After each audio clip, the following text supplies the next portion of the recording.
Powerful electric shovels are then moved in to scoop up the broken rock. Water is sprayed around where the material is laid in dust. There is a big shovel identified as either more or waste by a target laboratory, so that they can calculate 595 to 64 hours more than the loading areas are very strategy.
They started bringing drills like this into the mine. This is called a plugger. And this thing, like I said, came in around 1905. Early equipment down here was all really big and heavy. But when they run this in, they put that bar across from rib to rib, wedge it in there real tight, put that drill saddle on the bar, put the drill on the saddle. Now the miners here at Bisbee loved this drill when it came into underground, because this is one of the first ones that ever came underground here. Now works off of compressed air, hook the air line up to that gooseneck, and we also have a water attachment now. That drill still now has a small hole running all the way through it. So when you're drilling this one, it's keeping that hole washed out, keeping the dust down. keeping the drill still cooled down too. But with this drill here, you can now drill a 5-foot hole in about 45 minutes. So it really started increasing production. And now we've got water down underground here in our work areas.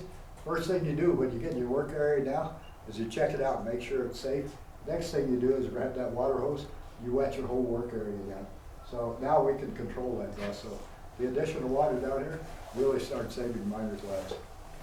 And now the copper ore that you're looking for in here, see that green right there? That's malachite. So if that was blue, it'd be called azurite. That's high grade copper. That can run 20, 30, 40% pure copper. This queen mine here was considered a bonanza mine because of the high grade of copper that came out of here. And that rust color right below there, that's hematite. That's an iron oxide. That's where you're going to find the gold. It's just flakes. It's got to be processed out. And it said for about every 1,000 pounds of rock, you might get a quarter ounce of gold. And you guys will keep your lights down for just a second. I want to show you some more malachite right up here. Right up there on the very top. Now, if you guys know where it's at now, go ahead and keep your lights.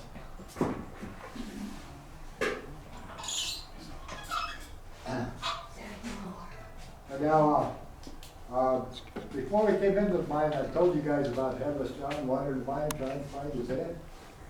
We've actually found his head. But you know, our problem is he doesn't have one, so we can't tell him where to come find him. So, let me show you where his face is embedded in the rock.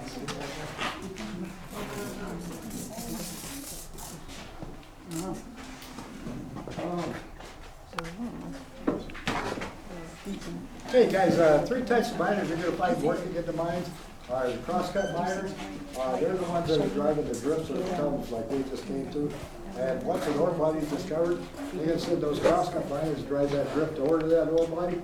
It'll be down below it because when you're moving the rock throughout the mine, you're always dropping it down to the level below to be moved throughout the mine until it finally reaches the point where it goes out of it.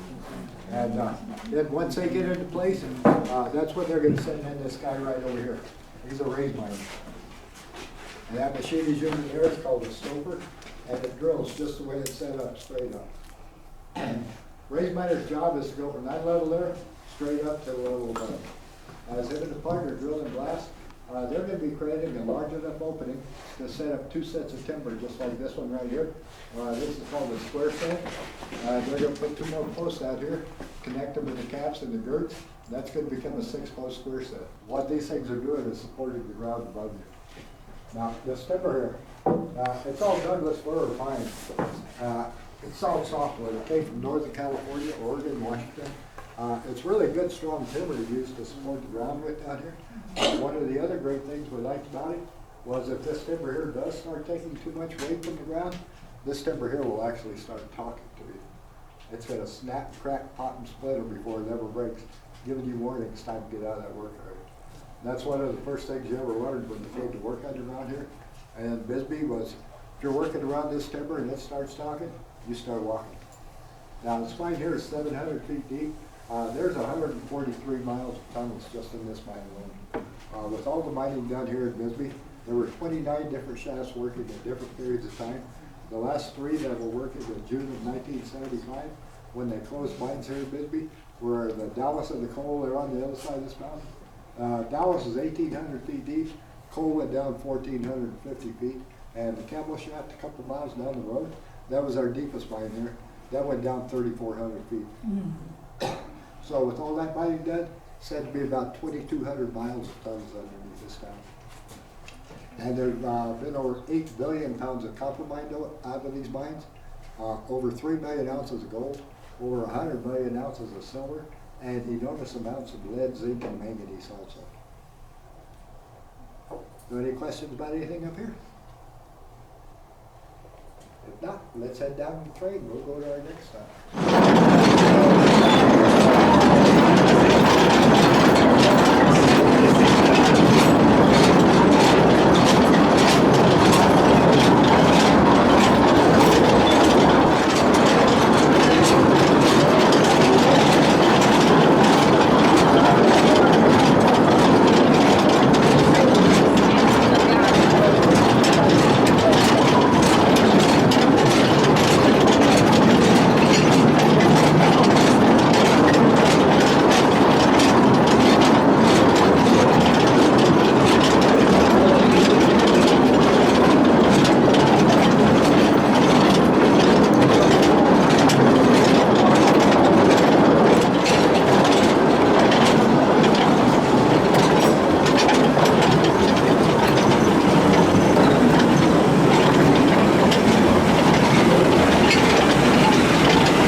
stope I told you about, the rock had to be dropped down to the level below, to be moved throughout the mine until it finally reached the point where it went out of the mine.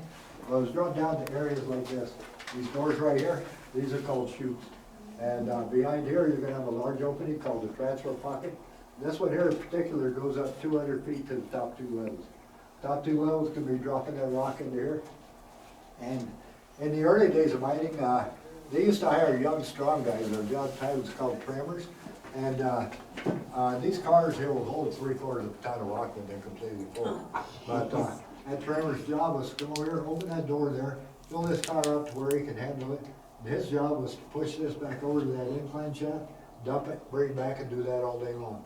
And then in the early 1900s, they started bringing the mules into the mine. Now the mules are stable down here in the mines, very well cared for too, the best vet care, best feed and everything, because the mules are real productive. One mule could pull 4 of these 3/4 ton cars completely full. And one day one of the bosses came up to the mule skidder and told him, says, we need to increase production. Why don't you put a 5th car on that mule string? So the mule skidder says, okay. He said, back here, we're out in the string, looking up that 5th car there. When the mule heard that, his ears perked up. And when they felt the weight of that 5th car go on his string, he just sat down right in the middle of the track. He said, nope, 4 cars, that's all I'm doing. And they gave him treats and everything, trying to get him to pull that 5th car there. He loved the treats, but he wasn't taking that 5th car anyway. And after about a half an hour of that, boss told the mule skidder, he said, we gotta get back into production. Take that 5th car off that mule string. So when the mule felt the weight of that 5th car go off the string, he stood up, pulled his 4 cars out. And we believe that was the start of the union here in Bisbee too. Anyone down there would have told us, yeah, go find Headless John. Headless John did everything. Anything that went wrong down here, Headless John did. We never did anything wrong down here. So any questions here? Come on over here, I'll show you first.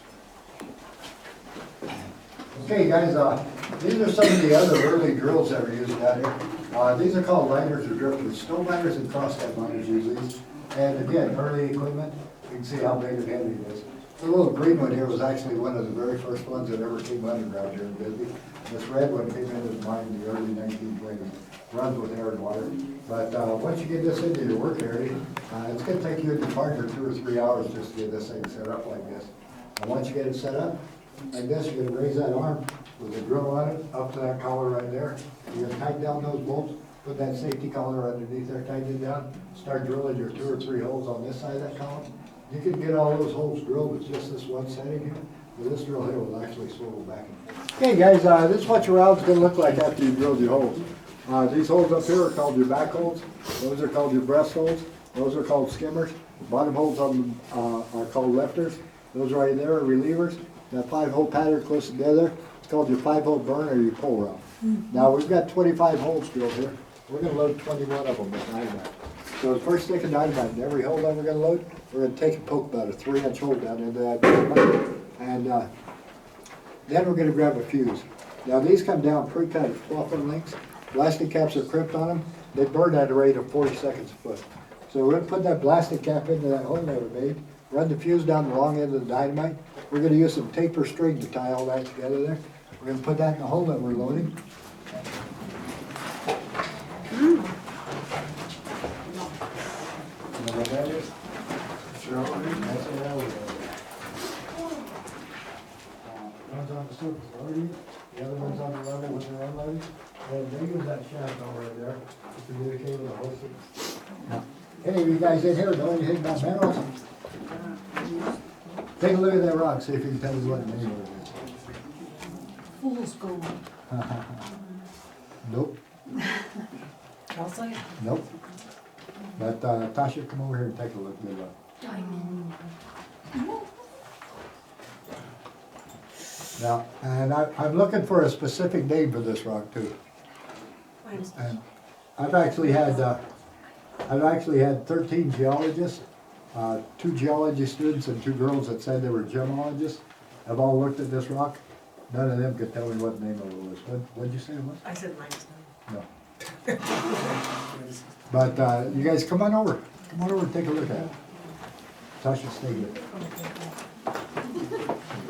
I'm not done. I'm not done.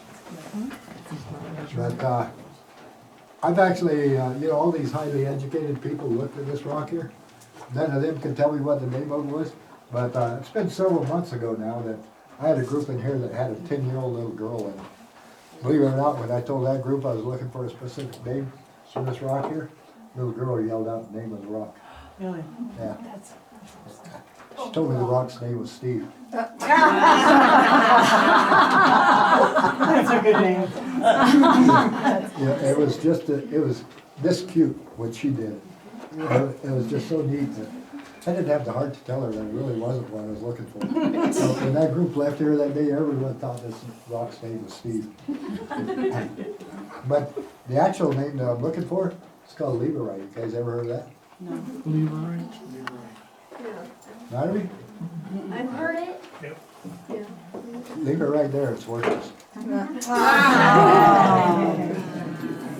that? It was very big when we went to the bathroom down there. The company called this a sanitary car. The guy that took care of it called it a sanitary nipper. We call them something that began with an S also. And now they brought this into the mine in 1916. When they brought it into the mine, they'd always put it in dead end drift, pitch black, give you some privacy. Always in the coldest and windiest places or the hottest, right? Because they want you working, not sitting up here reading magazines all day.